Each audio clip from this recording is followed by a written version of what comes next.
O Grande Prêmio do Cinema Brasileiro tenta ser o equivalente do Oscar aqui para nós. E nesse ano, a festa organizada pela Academia Brasileira de Cinema acontece no próximo dia 23 de agosto. Por isso, eu inicio agora uma cobertura especial com 3 vídeos. Os 2 primeiros trazem uma lista dos ganhadores de melhor filme de ficção, do pior ao melhor. E também falo sobre as previsões finais de quem serão os ganhadores da edição desse ano.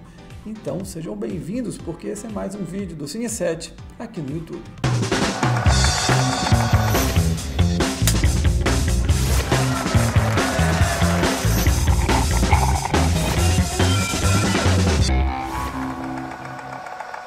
O Cacá Diegues é um gigante do cinema brasileiro, um diretor com sucessos de público, de crítica, extremamente premiado, enfim, um nome fundamental dos últimos 50, 60 anos da nossa cultura.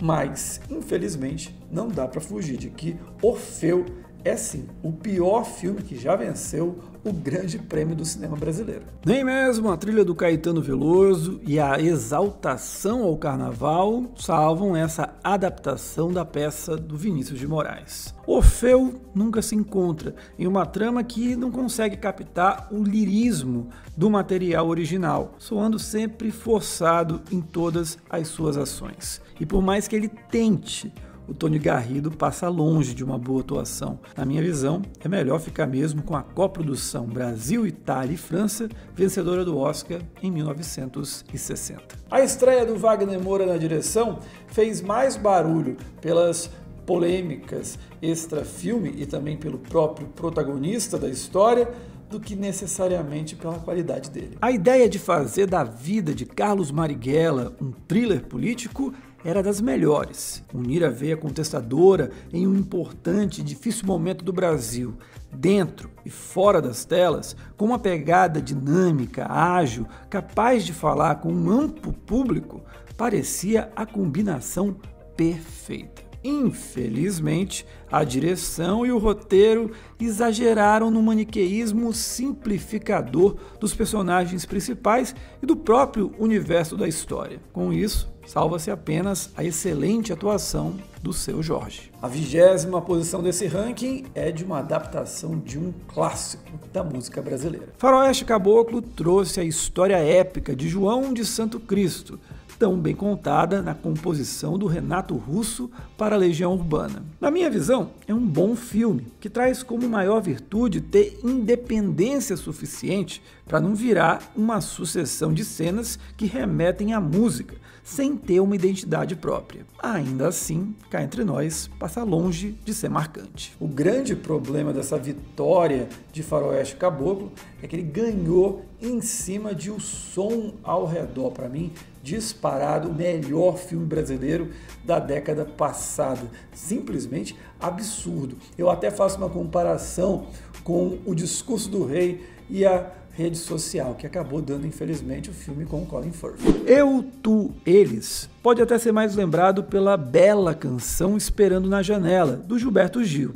Mas é sim uma simpática produção dirigida pelo Andrusha Waddington. A comédia ainda trazia de volta a Regina Casé aos cinemas, após mais de uma década se dedicando à televisão. O vitorioso, entretanto, deveria ter sido outro. O Alto da Compadecida até chegou a ganhar direção, roteiro e ator com Matheus Nastergalli, mas ficou sem o prêmio máximo. Em 2012 deu O Palhaço, dirigido pelo Selton Mello. Esse era o segundo longa na direção do talentoso ator. O Palhaço traz como principal força a dobradinha entre o Selton Mello e o Paulo José, uma dupla que poderia ter trabalhado mais e mais vezes junta. A história do palhaço, triste, buscando sentido para a vida, enquanto está rodeado de uma trupe encantadora, se não envelheceu mal, também não ficou tão marcada em nossas memórias, como parecia que aconteceria ao ser lançada. Vale destacar que o Palhaço ganhou em 12 das 13 categorias que ele concorreu. Cá entre nós aí, um exagero da Academia Brasileira de Cinema. Agora vamos falar de outro filme que também é, no máximo, bom. É Proibido Fumar era o retorno à direção da Ana Mulayert após 7 anos. Tinha o titã e ótimo ator Paulo Miklos, ao lado de uma Glória Pires mais solta do que costumamos vê-la nas novelas da Globo. No fim das contas, é um filme bem gostoso de se assistir. Vou logo emendar 2 cinebiografias vencedoras do Grande Prêmio do Cinema Brasileiro. Gonzaga, de pai para filho, rendeu ao diretor Breno Silveira o que o superior Dois Filhos de Francisco não obteve. O padrão cinebiografia musical é seguido à risca de forma competente, ainda que engessado, por parecer uma série de TV encaixotada para filme. Nesse sentido, Cazuza, O Tempo Não Para, se sai melhor e ainda traz uma atuação preciosa do Daniel Oliveira. De brinde, temos um dos melhores trabalhos do diretor de fotografia, Walter Carvalho. Agora vem um filme que eu acho que vai dividir opiniões. Com certeza, muita gente estava imaginando ele mais lá em cima.